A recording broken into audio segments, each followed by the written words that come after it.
Hello everyone, good morning, જય શ્રી કૃષ્ણ, જય Swaminarayan, Sitaram. Morning અને એઝ યુઝ્યુઅલ આપણો ભાખરી ટાઈમ તો થઈ ગયો, પણ આપણો વ્લોગ બનાવવાનો રહી ગયો કાલનો. પણ હવે કાંઈ નહીં, કાલનો વ્લોગ બનાવવાનો રહી ગયો, પણ કાલનું છે ને આજે કહી દઉં બધું. તો કાલે કેવું થયું કે અહીંયા સ્ટ્રાઇક હતી ટ્રેનની, તો એના લીધે ઓબ્વિયસલી બહુ પ્રોબ્લેમ હતી જોબ પર જવા આવવામાં. 1:45 મિનિટ જેટલું મને જવામાં થયું, અગેન 1 hour 45 મિનિટ જેટલું ઘરે પહોંચવામાં થયું. તો કેવું કે 8 o'clockના ફિનિશ કર્યું હતું તો ઓલમોસ્ટ 9:30 9:40 જેવું થઈ ગયું ઘરે પહોંચતા. અને પછી જમીને ત્યાં સુધીમાં ઘણું લેટ થઈ ગયું. ઘણી વખત તો હું કેવું કે લેટ સુધી જાગી નહીં બનાવી દેતી હોઉં છું વ્લોગ. પણ કાલે ઓનેસ્ટલી જોબ પર એટલું બિઝી તો નહોતું, કેમ કે આ ટ્રેન સ્ટેશન અરાઉન્ડના જે હતા ને એ બધા ક્લોઝ કરી દીધા હતા, ટ્રેન હતી જ નહીં. તો જોબ ઉપર એટલું બિઝી જ નહોતું, કેમ કે ક્લાયન્ટ હતા જ નહીં એટલા ખાસ. તો કાલનો દિવસ બી એમ ક્વાઇટ હતો. ઇવન ખાલી અમારા સલૂનમાં જ નહીં પણ ઓલ ઓવર આખો મોલ જ એટલો ક્વાઇટ હતો. તો કાલે મારે એક રીતે શાંતિ હતી કે એટલીસ્ટ મારે કેવું કે જવા આવવામાં લેટ થયું હતું, પણ પ્રિન્શુને ઓફ હતી, તો મારે ડિનરનું કેવું કાંઈ ટેન્શન નહોતું, એને ઓફ હતી. તો એઝ યુઝ્યુઅલ જે મુઠિયા બનાવવાનું નક્કી કર્યું હતું અમે કાલ માટે, તો એને મસ્ત બધા વેજીટેબલ નાખીને સરસ મુઠિયા બનાવી દીધા હતા ડિનરમાં. તો આવીને કેવું કે 9:45 વાગે જમી, અને બાકી દિવસનું બી કંઈ એટલું ખાસ નહોતું, ત્યાં જોબ ઉપર જ એમનો ક્વાઇટ જ દિવસ હતો. પણ કાલે નાઇસ વેધર હતું, પણ એવું કહેવાય ને કે આજે જો એટલું સરસ વેધર છે, પણ અમારે અહીંયા યુકેનું વેધર છે ને એ એક સ્કેમ છે કે દેખાવામાં સારું હોય પણ બહાર નીકળો ને એટલે ઠંડીના ધ્રુજી જવાય. તો બસ જો આજે સેમ એવું જ લાગે છે મને, કેમ કે આ બધા કેવું કે ઝાડવા છે ને એના એ પવનથી હલતા હોય ને એના ઉપરથી જ ખબર પડી જાય કે બહાર કેટલી ઠંડી હશે. અને જો કેવું સરસ એવું લાગે કે વાહ હા હા, લંડનમાં તો આવી ગયો સમર આવે, પણ ના, એવું બિલકુલ નથી. એટલે તો જો બસ એવું છે. તો ચાલો આપણે ખાઈ લઈએ ભાખરી, અને પછી કંઈક એઝ યુઝ્યુઅલ આપણું રૂટીન ચાલુ કરી દઈએ. તો અહીંયા જો આપણે ખજૂર પાક બનાવવાનું કામકાજ ચાલુ કરી દીધું છે. ખજૂર લઈ લીધો છે, મિક્સ સીડ્સ, અને બધા નટ્સ કટિંગ કરી લીધા. નટ્સને છે ને હું ઘીમાં હમણાં રોસ્ટ કરી લઈશ, પણ આને જરૂર નથી કેમ કે આ ઓલરેડી રોસ્ટેડ છે. અને આ કોકોનટ તો ઉપરથી લગાવવાનું આવશે. અને ઘી જો આપણું થોડું ગરમ થવા આવી ગયું છે, તો આમાં હું હવે ડ્રાયફ્રૂટ બધા રોસ્ટ કરી લઈશ, ને પછી આપણે ખજૂરને ઘીમાં શેકી લઈશું.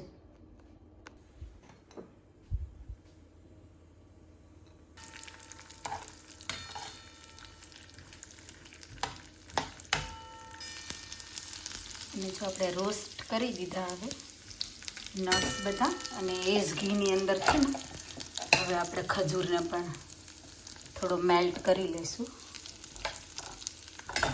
અહીંયા જો આપણો ખજૂર છે ને સરસ રીતે મેલ્ટ થઈ ગયો છે ને, તો આ બધી જ વસ્તુ છે ને એમાં એડ કરી દઈશું આપણે. અને સરસ મજાનો આપણો જો અહીંયા ખજૂર પાક બનીને રેડી થઈ ગયો છે. ઉપરથી કોકોનટથી ગાર્નિશ કરી દીધું છે. અને તમે લોકો ખજૂર પાક આવી રીતે બનાવો છો કે અલગ રીતે બનાવો છો, બીજું કાંઈ એડ કરો છો કે નહીં મને કહેજો. અને બસ જો આપણે આ તડકો છે ને, તમને એવું થશે કે આ ગાંડી થઈ ગઈ છે કે હું આવા તડકામાં ખજૂર પાક કોણ ખાય, પણ થોડી ઠંડી તો છે જ હજી, તો ચાલશે ને. આપણે બહુ બધો નથી બનાવ્યો, થોડો જ બનાવ્યો છે, તો થોડા દિવસમાં ફિનિશ બી થઈ જશે. હરુ અહીંયા આવી ગઈ છે સ્કૂલથી, અને જો આજે એને મેગી જ ખાવી છે. મેગી બહુ અનહેલ્ધી કહેવાય હરુ, બટ તું ક્યારેક ઇટ્સ ઓકે. બહુ ટાઈમ પછી જો આજે મેગી બને છે એટલે એમની ઈચ્છા પૂરી કરી દઈએ. To everyone, I want to say Jai Shri Krishna, Jai Swaminarayan, Jai Jalaram and Sitaram. અને આજે અર્લીને સ્કૂલમાં મુર્ફી ડે હતો, તો એ લોકોને કલરફુલ કપડાં પહેરવાના હતા કે, અને ઇલેક્ટ્રિક અમ્બ્રેલા ડે હતો ને. It was the electric umbrella workshop and the special workshop. Okay, બંને હતું એમ. Yeah. ઓકે. નાસ્તા પાણીનું કામકાજ પતાવીને જો અમે નીકળી ગયા છીએ કરાટે ક્લાસીસમાં જવા માટે. કરાટે ક્લાસીસ છે ને 1 hourના હોય છે, અને ત્યાંથી આવીને આપણે ફૂલ ટાઈમ થઈ જશે ડિનરનો. એટલે ડિનર પણ આપણે કેવું કે બનાવવામાં ઉતાવળ રાખવી પડશે. 1 અવર તો હું ત્યાં બેસીશ નહીં, ઘરે આવતી રહીશ. થોડી દોડાદોડી થશે જવા આવવાની, જેમ કે ચાલીને જતા આવતા 15 મિનિટ થાય, પણ કોઈ વાંધો નહીં, આપણે એટલું ચલાઈ જશે. નમર કરાતે ગર્લ. શું બિલાડી જોઈને તું ઊભી રહી ગઈ? તો આપણે જો 1 બાય 1 સ્કેડ્યુલ છે જ બધી વસ્તુનું. સ્કૂલથી આવીને ક્લાસીસને, ક્લાસીસથી આવીને જમવાનું બનાવવાનું, સ્કૂલથી આવે એટલે પાછું નાસ્તાનું કરવાનું કંઈક ને. તો એઝ યુઝ્યુઅલ જે રૂટીન હોય બધાનું એવું મારું છે. અને જો ચાલતા ચાલતા જઈએ છીએ, અને કાલ કરતાં થોડું આજ બેટર છે કે એટલીસ્ટ ઠંડી ઓછી છે. આપણો ડિનર ટાઈમ થઈ ગયો છે, ડિનર ટાઈમથી ઉપર ટાઈમ થઈ ગયો છે. અને કન્ફ્યુઝન હતી થોડી કે બ્રોકલીનું શાક બનાવવું કે પનીરનું શાક બનાવવું. પણ પનીરનું પેકિંગ છે ને ઓલરેડી આપણે ખોલી નાખ્યું હતું, તો પછી વધારે દિવસ સારું ના રહે અને ક્યારે બનાવવાનું મેળ પડે નક્કી નહીં, તો આજે જ બનાવી નાખ્યું. તો જો આપણે ગ્રેવી અહીંયા બનવા મૂકી દીધી છે ને આપણે જે બેઝિક પહેલાં આદુ મરચાં લસણ અને ઓનિયનની શું કહેવાય, ઓનિયન પહેલાં સાતળવા માટે મૂકી દઈએ, એ આપણે કરી દીધું અને એ થઈ ગયું રેડી. પછી આપણે ટમેટાની ગ્રેવી અંદર નાખી દીધી. અને અહીંયા જો કસૂરી મેથી મેં શેકી નાખી થોડી પાવડર બનાવવા માટે. અને અહીંયા ઓલરેડી આપણે કાજુ અને આ છે કેપ્સિકમ, એ બંનેને મેં ઓઇલમાં પહેલાં જ સાંતળી નાખ્યા છે. અને આપણું પનીર જો હાફના મેં પીસીસ કર્યા છે અને હાફ મેં આવું છીણી લીધું છે, કેમ કે આ છીણેલું છે ને એ હું ગ્રેવીમાં નાખીશ, તો ગ્રેવીની થિકનેસ બી થોડી આવી જશે.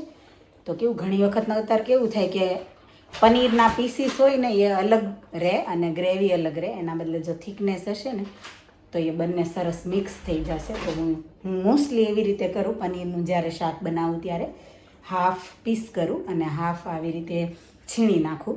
તો એ ગ્રેવીમાં નાખું ને તો ગ્રેવીની થિકનેસ બી સારી રહે. અને પનીરને છે ને હું આજે તો ઓઇલમાં ફ્રાય નહીં કરું, હું મોસ્ટલી નથી કરતી, ક્યારેક એવું લાગે ને તો જ કરું, બાકી હું કરતી નથી, એમને જ કરું છું. તો ચાલો આપણે આગળનું કામકાજ બી ચાલુ કરી દઈએ. નહીં. અને હવે આ ગ્રેવીમાં છે ને કાજુ આપણે જે રોસ્ટ કર્યા હતા એ, અને કેપ્સિકમ, ત્યાર પછી જોડે જોડે છે ને આ કસૂરી મેથીનો ભૂકો બી હું નાખી દઈશ.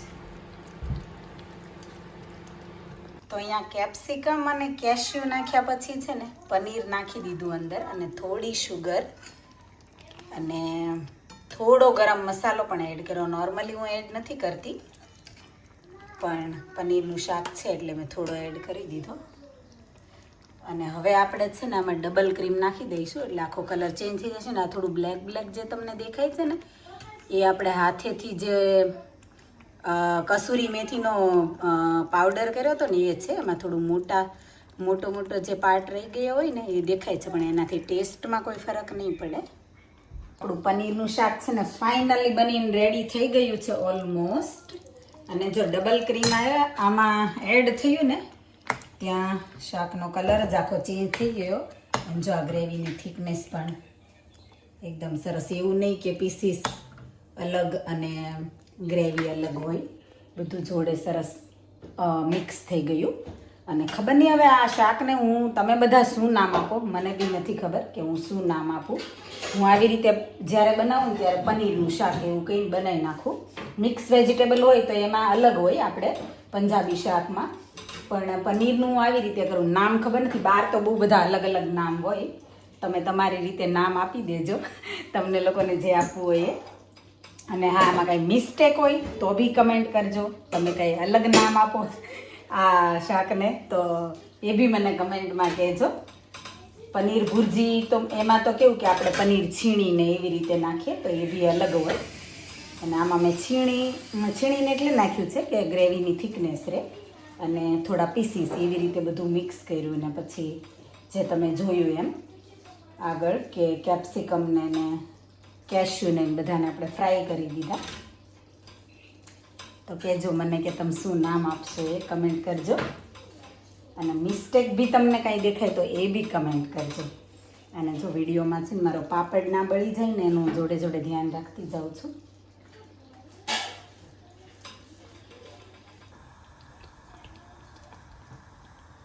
અહીંયા આપણું ડિનર મેન્યુ રેડી છે. શાક, છાશ, સલાડ, પાપડ, પરાઠા, અને હવે અમે છે ને જમવા માટે પણ રેડી છીએ.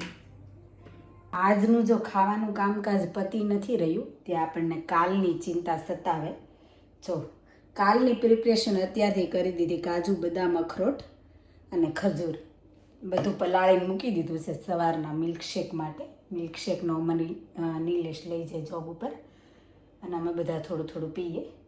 અને આ જો ચિયા સીડ લાવીને મૂકી રાખ્યા હતા, તો કીધું એક્સપાયર થઈ જાય ને એ પહેલાં થોડા થોડા પી પતાવી દઉં, કેમ કે લાવી પછી છે ને પેકેટ એમનું એમ જ પડ્યું હતું. તો હમણાંથી વળી યુઝ કરું છું, રાત્રે પલાળી દઉં છું અને સવારે પી જાઉં એવું કરું છું. ભૂલાય નહીં તો મોસ્ટલી ટ્રાય કરું કે ભૂલાય નહીં.